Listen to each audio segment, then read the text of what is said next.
Le monde a longtemps subi des fléaux naturels, des guerres, des génocides. Chaque 100 ans, un virus apparaît, bouleversant la quiétude des milliards de personnes. La peste, la variole, la grippe espagnole, le choléra, l'Ebola.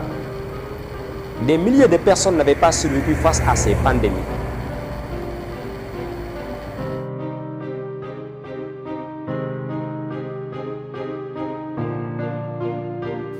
En 2019, en Chine, apparaissait un nouveau virus, le coronavirus, appelé Covid-19, de la grande famille des coronaviridés.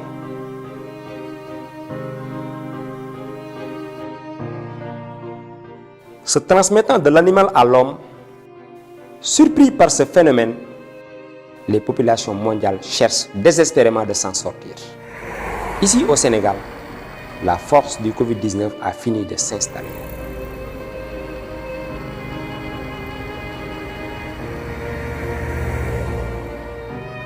Ñu ñaan population yépp ñu respecté bu baax li ñu leen digal pour que xeex bi ñu xeex Covid-19 ñu mën ko gagner si nu mu gën a gaaw. ba ma yeewoo li ma njëkk a def ma xool sama portable déglu information ci laa xam ne cas communautaire yi commencé nañ jéggi dayoo ci réew mi.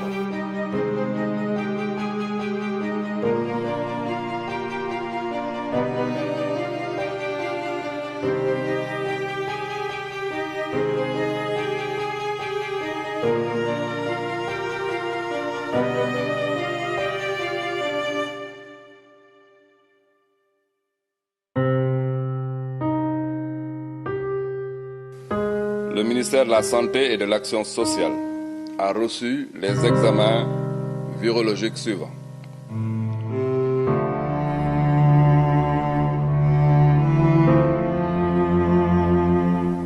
Il s'agit d'un cas contact suivi par nos services et d'un cas issu de la transmission communautaire. Ce jour, 19 patients hospitalisés sont déclarés guéris. L'état de santé des patients hospitalisés est stable. À ce jour donc,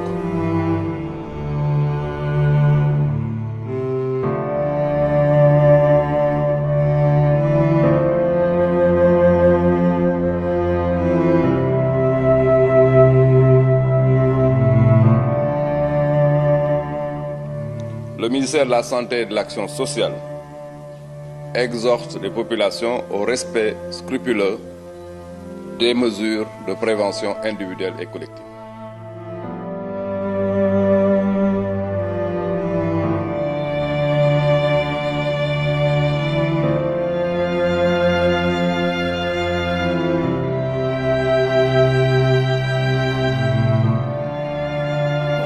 Ces cas communautaires commencent à exploser. C'est une bombe à retardement. Il faut me dire l'autorité municipale. ma dem ci boutique bi fekk naa fa rang bu am solo nit ñi respecté nañ distance réglementaire yi ba ci borom boutique bi sax dafa sol masque.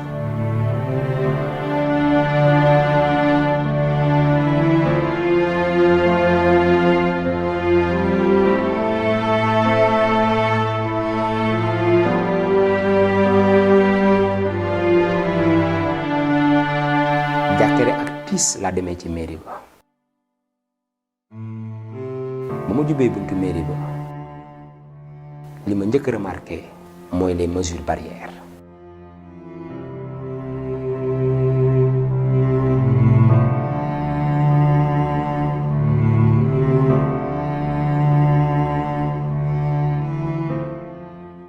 raxasuloo nañ ma fa sama loxo ba mu set wecc.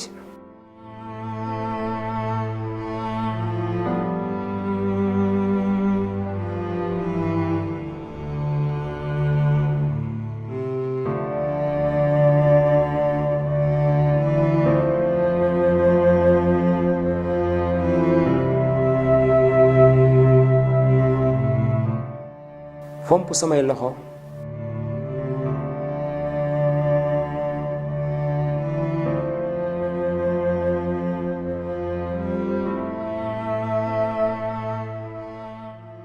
jël sama température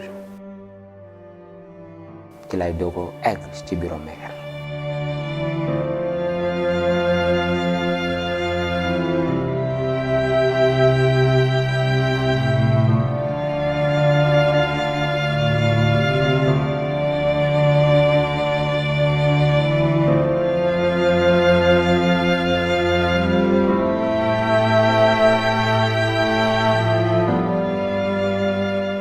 Le maire de la commune m'a bien accueilli. Content trop ci set si bi nga xamante ne seet si naa ko. Pare pour jàppale ñu ci ay kit ak ay dons pour mën a sensibiliser les populations. Parce que xam na ne la communication est la base de ce combat. Une seconde, jeune homme, je termine un peu avec le secteur municipal. Samba, je te reprends. On parle toujours du coronavirus. À plus tard. Bonjour, monsieur le maire. Bonjour, jeune homme. Bon, je suis venu apporter ma pierre à cet édifice qui est le Sénégal. Vu qu'on est en guerre sanitaire et cette maladie est en train de faire des dégâts. Maintenant, ça incombe à chacun de prendre ses responsabilités. En tant que jeune, je me suis dit que je ferai tout mon possible pour participer à la sensibilisation par rapport à ce fléau. De là, le coronavirus peut être vaincu. Ce qui m'intrigue le plus, ce sont ces cas communautaires, monsieur le maire. Vous avez raison, jeune homme. C'est même très inquiétant. Je suis en train de parler au téléphone avec un responsable de la mairie sur la sensibilisation. Donc vous êtes arrivé au bon moment. Il faut sensibiliser, c'est votre rôle en tant que jeune. C'est le rôle de tout le monde, c'est ce qu'on attend de tous les Sénégalais. Je suis tout content de voir les jeunes prendre leurs responsabilités et venir s'engager dans ce combat. Dans ce combat contre un adversaire invisible et contre qui les seules munitions dont nous disposons, c'est l'hygiène, c'est la propreté, c'est le respect des consignes données. J'ai en face de moi un adversaire que je ne vois pas. Et cet adversaire passe à travers les liens entre hommes. Je pense que ce que vous êtes en train de faire, c'est ça que tout le monde doit faire. Sensibiliser, qu'on respecte les règles d'hygiène, qu'on fasse attention, parce qu'il va faire mal s'il perdure dans notre pays. Les cas communautaires, c'est le plus inquiétant. Je pense qu'il est temps que l'autorité Alpha, le président de la République, prenne la responsabilité de fermer les marchés. Pas de confiner les gens parce que notre régime, notre façon de vivre ne pourrait pas nous imposer un confinement aussi facile. C'est très compliqué. Mais je pense qu'il est temps que l'autorité prenne ses responsabilités. Continuer à parler aux jeunes. Que les jeunes soient, comme toi, une courroie de transmission. Pour que la chaîne soit bouclée. Bon courage. En tout cas, vous avez l'appui de la mairie. Je vous donnerai des produits que vous pourrez distribuer à des gens, vous leur expliquer avec un mot de rester chez nous. Juste pour l'information, pour l'alerte. Ce n'est pas des kits que les gens devraient pouvoir garder chez eux pendant une semaine, non. Mais juste qu'ils sachent qu'il faut de la propriété, il faut du savon, il faut du gel, il faut du coton, il faut toutes ces choses-là, plus le masque qui devient obligatoire. Alors moi je te remercie. Merci. Et ça là, vraiment, si tous les jeunes faisaient comme vous, c'est une bonne chose. En tout cas, félicitations. Merci, monsieur le maire.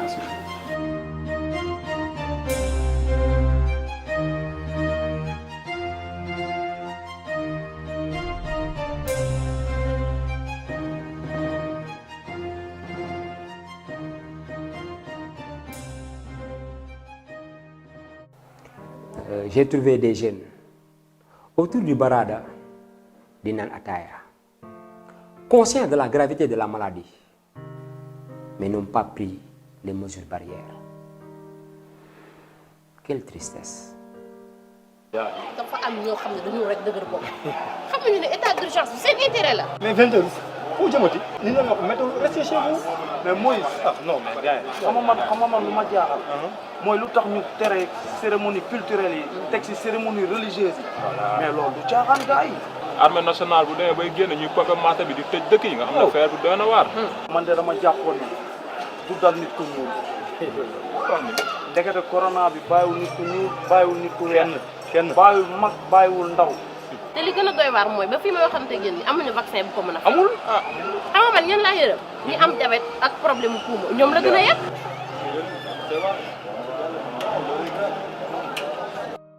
dañu waroon nekk ay ndaw yi nga xamante ne ñoo waroon porter ce combat mooy le combat de la sensibilisation. yéen la moo leen dal li ngeen di wax yëpp maa ngi koy dégg yéen amoo leen loo leen def ak corona bi fu mu toll ak li mu def si àdduna bi yëpp ngeen toog dajaloo teg seen kaasu ataaye di naan ataaye ba pare jël kaas yi di ko jàllalante nii mais yéen la moo leen dal ba pare respecté woo leen seen distance 1 mètre 1 mètre non yéen kay booy da ngeen di waaru quoi yéen lii fu mu toll nii ngeen gars yi da ngeen di waaru. mais grave jàppal ngeen. Quelle tristesse. J'ai croisé deux jeunes bongoman. Ces deux bongoman m'ont fait beaucoup rire. Parce qu'à travers leur bongo, ils ont réussi à faire passer le message de la sensibilisation.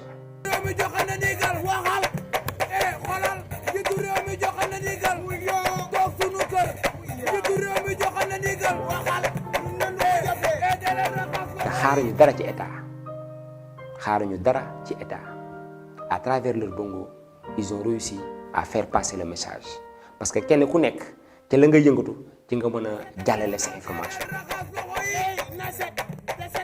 Amel Daro li ma la doon wax mu ngi nii. Regarde-moi ça. Il faut ngeen sorante par 1 mètre. Ça c'est bien par 1 mètre. 1 mètre de distance. Jóg leen. Jóg leen. Jóg leen sorante. Jóg leen. Aywa Samba. Jóg leen. Lii dafa ñaaw. Wooy jóg leen. Jóg leen. Jóg leen sorante. Jóg leen. Aywa Samba. Jóg leen. Lii dafa ñaaw. Jóg leen seen kër. Restez chez vous. Alors jóg leen seen kër. Restez chez vous. ba ma duggee ci kër gi tàmbali sama sensibilisation je suis tombé sur un vieux avec sa femme et sa famille en train de manger paa bi xaw naa dal sama kaw ñëw naa di ko sensibiliser mu may xamal ne ma gàllaaj yi mu takk mun na koo aar moom ak ay njabootam ci balaa bi nga xamante ne ni moo lëmbee àdduna bi yëpp. ndaam mun nañu garder suñu éthique suñu culture ak suñu valeur waaye nañu respecter li nga xamante ne moom la ñu médecins yi ak docteurs yi digal. kër gu mu jëloon j'ai trouvé un vieux avec sa femme.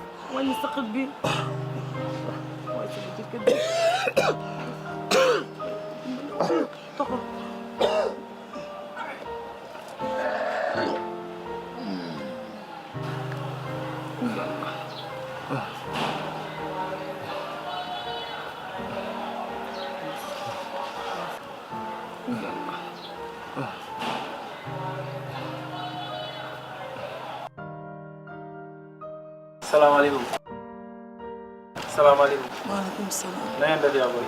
maa ngi fi. waaw ñun ay ndaw lañ yu autorité yi yebal ngir ñu indi woon ay ndimbal ngir ku nekk mën a jël sa matuwaay ci jàngoro ji ma ne woon naa leen indi seen. La dame inquiète man ay gel ak ay masque laa ko indiloon te moom xelam yëpp mu ngi nekk ci denrée ndimbal bi nga xamante ni moom la état du Sénégal jagleel néew di doole yi.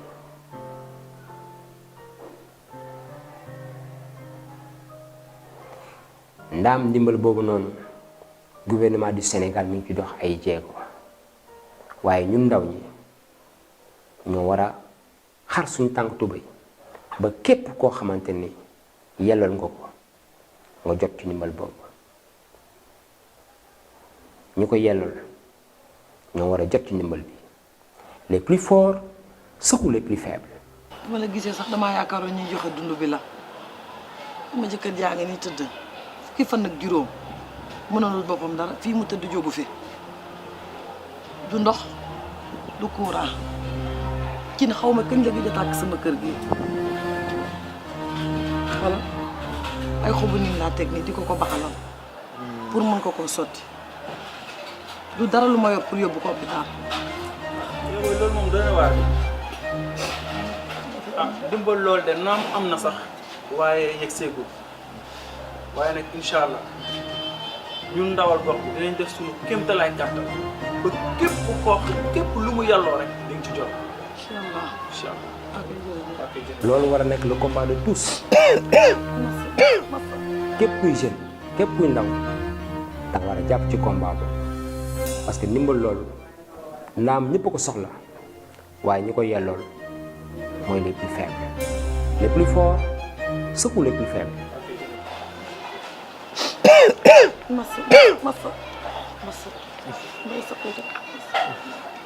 yaay nga baal ma nga ni moom kañ la tàmbalee def nii. ñii naa la fukki fan ak juróom mu ngi di tëdd. te da ci boole sëqët. day sëqët yaram bi day tàng jër day ñaq bay siit nee na kutam bii day metti waaye ma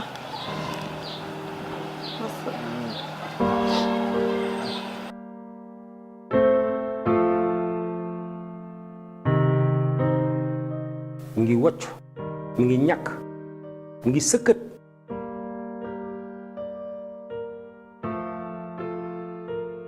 là j'ai vite appelé les urgences.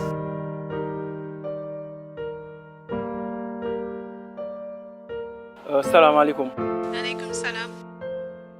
N'est-ce pas je suis sur 800 00 50 50.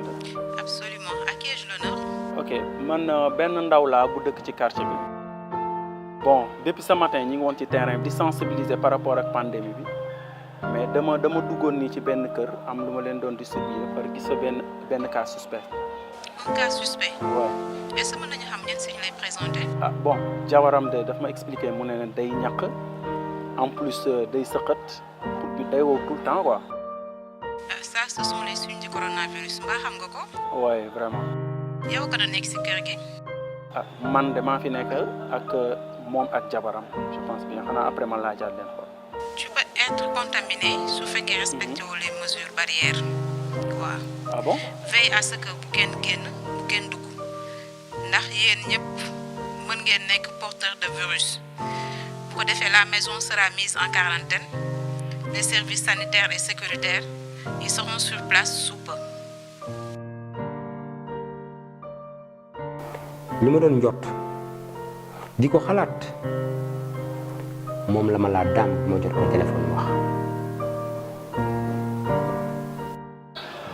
yaa nga baal ma kan a nekk ci biir. mën ak waa kër gi nekk ci kër gi.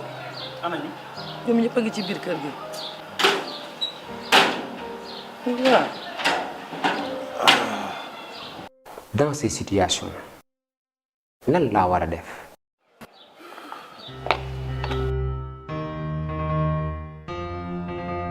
sama bopp lay njëkk quarantaine. suñu borom dafay wàcce ay balaa muy lor ay mbindeef corona du ay fo yàlla ñu ngi tuubu ba yow allahu buur bi yàlla kenn du moom li jënti àdduna bi ay seconde dem toog kenn du moom corona du ay fo yàlla ñu ngi tuubu ba yow nañu nangu ni lu borom bi def la àdduna bi amul solo lool ñu dolli gëm te wàññi ñaawte buñ ko defee suñu borom bi jéggal ñu waaw waa santé bi nañ leen déglu lool lu ñu digale nañ ko def bu baax bañ a sàggane te moytu daajaloo buñ ko defee suñu borom bi musal ñu waaw suñu président nañ ko jàppale xeexu ñëpp la bu kenn des